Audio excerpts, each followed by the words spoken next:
আসসালামু আলাইকুম ওয়া রাহমাতুল্লাহি ওয়া বারাকাতুহু। গাইস, আমরা এখন এসে গেছি হুগলি জেলা বিশ্বের ইজতেমার ময়দানে আমরা এখন আছি। আপনাদেরকে দেখাচ্ছি, আমি দেখছেন কিভাবে কাজ চলছে। সমস্ত জেলার মানুষরা এসে প্যান্ডেলের কাজ শুরু করেছে। দেখছেন কিছুটা দূরে দেখতে পাচ্ছেন যে টিন দিয়ে ঘেরা আছে, ওইগুলো বিশ্বের সমস্ত যে বাইরের মেহমানরা আসবে তারা ওই জায়গায় থাকবে। আর বাইরে যে সমস্ত আমাদের যেমন শেখপাড়া হালকা থেকে এসছে, আমাদের মহিদ মোল্লার মসজিদ থেকে এসছে। আমি আপনাকে জিজ্ঞেস করবো, আপনি কোথা থেকে আসছেন? মহিদ মোল্লা মসজিদ থেকে আসছেন। তো আপনি এখানে যে ইজতেমার ময়দানে এসছেন, কি বুঝছেন? ভালোই বুঝছি, কাজের সব ছেলেপুলেরা সব এসছে, বাস এসছে। আচ্ছা, তো কাজটা বেশ আপনার বেশ পছন্দ আছে তো? আচ্ছা, ইনশাল্লাহ আমি একটু আরও আপনাদেরকে দেখাবো পরপর। আপনি আমাদের যে মহিদ মোল্লার মসজিদের এখন আপাতত যে আমির সাহেব উনি এসছে, নাজিম মোল্লা। হ্যাঁ, আপনি বলুন যে আপনার বক্তব্যটা দিন, যে আপনি এসছেন, আপনার কীরকম লাগছে বলুন। আসসালামু আলাইকুম রহমতুল্লাহি ওয়া বারাকাতুহু। বিসমিল্লাহির রহমানির রহিম। আমাদের গর্বের বিষয় এখানে যে আমাদের বিশ্ব ইজতেমা হচ্ছে। আল্লাহর কাছে লাখ লাখ শুকর যে আমাদের এই জায়গাটাকে গ্রহণ করেছে।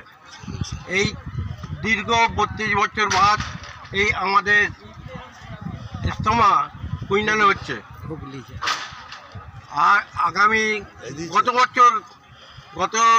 24 বছর এখানে আমাদের মেঘতলা এলাকায় আপনার চটা রায়পুরি হয়েছিল। তারপরে দীর্ঘদিন পর আমরা সুযোগ পেয়েছি।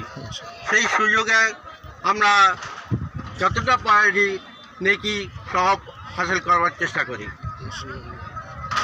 আর এই কাজ চলছে, প্রচুর এলাকা নিয়ে কাজ হচ্ছে। দীর্ঘ 2.5 কিলোমিটার প্রস্থ, 2 কিলোমিটার এলাকা। আজ আমরা শেখপাড়ার মাধ্যমে এসেছি, শেখপাড়ার আমার কাজের মাধ্যমে এসেছি। আজকের অন্তত আমাদের 35টা গাড়ি এতে, কম বেশি 4-5 হাজারের অধিক লোক এসছে। আরও কাজ হচ্ছে, কাজ হবে ইনশাল্লাহ। আপনারা দোয়া করবেন যাতে এই ইজতেমা সফল হয়। আর সবাইকে আহ্বান জানানোর জন্য যে আপনারা ইজতেমার ময়দানে আসেন, দেখে যান। আমি চলে যাব। আপনি যারা কোথা থেকে এসছেন? আমরা এসে শেখপাড়া মার্কাজের থেকে এসছেন। তো এসে দেখে কি বুঝছেন, এখানে কীরকম কি মানে লোকের সংখ্যা কীরকম হতে পারে? এখানে দেখে তো মনে হচ্ছে কম বেশি যেটা শোনা যাচ্ছে 80 লাখের উপরে, প্রায় 1 কোটি লোকের সমাগম হবে। আচ্ছা, সেই হিসাবে কাজ চলছে আলহামদুলিল্লাহ। আরও প্রচুর কাজ বাকি মাঠের, সেই কাজগুলো কিভাবে করলে সুবিধা হয় সমস্ত ভাইদেরকে জানানো হচ্ছে যে আপনারা আসুন, কিছু কিছু হেল্প করে কাজের মধ্যে আসেন।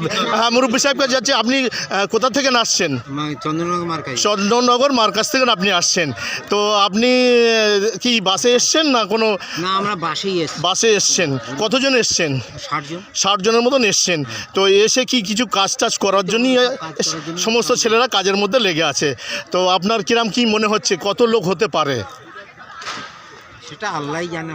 একটা আনুমানিক তেমন কিরকম লোক হতে পারে বলবো না, এর মধ্যে জেনে নেই যে আল্লাহ এই জিনিস দেখিয়ে দেবে। আচ্ছা, ঠিক আছে। আপনার নাম? ইউসুফ আলী মোল্লা। ইউসুফ আলী মোল্লা ভাইজান দেখলেন, উনি বললো যে হ্যাঁ প্রায় মানে সীমা ছাড়িয়ে যাবে। আমার বাড়ি অ্যাকচুয়ালি আশুতি মোল্লাপাড়া। মানে চন্দননগর মার্কাজ থেকে আপনার এসছেন। যে মানে ভাইজান জনাব শেখপাড়া মার্কাজ থেকে বললো উনি 80 থেকে 90 লাখ মতো লোক হতে পারে, এবারে বেশিও হতে পারে, আল্লাহ বেতার জানে। ভাই, যে আপনি কোথা থেকে আসছেন? মোগরাহাট থেকে এসেছি। আপনি মোগরাহাট থেকে এসেছেন, মাশাআল্লাহ। কতজন এসছেন? আমাদের মোগরাহাটের সাথী প্রায় আমাদের 2000 সাথী আছে। 2000 সাথী আজকের দিনে এসছেন না আগে থেকে? শুধু আজকের দিনে এসছেন? আগে থাকতেও তো মোটে 3000 লোক কাজ করতে। মাশাআল্লাহ, সুবহানাল্লাহ। তো আজকে হ্যাঁ, বুঝতে পেরেছি, বিশাল নাম করা মোগরাহাটের মার্কাজ। তো আপনারা সব কাজ টাজ করে নিয়ে আবার চলে যাবেন সন্ধ্যেবেলায়। মাশাআল্লাহ। তাহলে একটা আনুমানিক আপনি কত লোক হতে পারে মানে ইজতেমার দিনে? ইজতেমার দিনে যা আমরা দেখতে পাচ্ছি, অনুভব করছি 1 কোটির কাছাকাছি। 1 কোটির কাছাকাছি। হাজি সাহেব আপনি বলুন যে আপনার কিরাম লাগছে যে এই যে ইস্তেমার ময়দানে আপনি এসছেন, কোথা থেকে আসছেন? আমি ডায়মন্ড মগরাহাট মার্কেট। ডায়মন্ড আমরা মগরাহাট মার্কাজ থেকে এসছেন। তো দেখে আপনার এই কাজ ছেলেপুলেরা করছে, কীরকম লাগছে আপনার? খুব ভালো লাগছে, মানে খুব ভালো লাগছে। নিজেও কাজ করছেন, মাশাআল্লাহ। আমি সকল হাজিদেরকে জন্য দোয়া করতে বলবো, হাজি সাহেবের জন্য আল্লাহ পাক রব্বুল আলামিন ওনার শরীরকে সুস্থ করে দিক, হায়াতকে দারাজ করুক, তন্দুরুস্ত দিক, যে এই বয়সে উনি এখনও পর্যন্ত মেহনত করে যাচ্ছেন। বলুন হুজুর, আপনি কেমন আছেন? এই বছর আপনি হজে থেকে এসছেন, মাশাআল্লাহ। আপনি মগরাহাটের সাথী, আচ্ছা। তাহলে আপনার কীরকম লাগছে এই ময়দানে এই কাজ করা দেখে ছেলেদেরকে? খুব ভালো লাগছে। আচ্ছা, মাশাআল্লাহ। ঠিক আছে ভাই, এই পর্যন্ত আমরা শেষ করলাম। হ্যাঁ, কাজের সময় বেশি মানে ভিডিও করা যাবে না। ঠিক আছে ভাই, আপনারা দোয়া করবেন যাতে করে এই কাজগুলো আল্লাহ পাক রব্বুল আলামিন আসান করে দেয়, সহজ করে দেয়। ঠিক আছে, আসছি। আসসালামু আলাইকুম।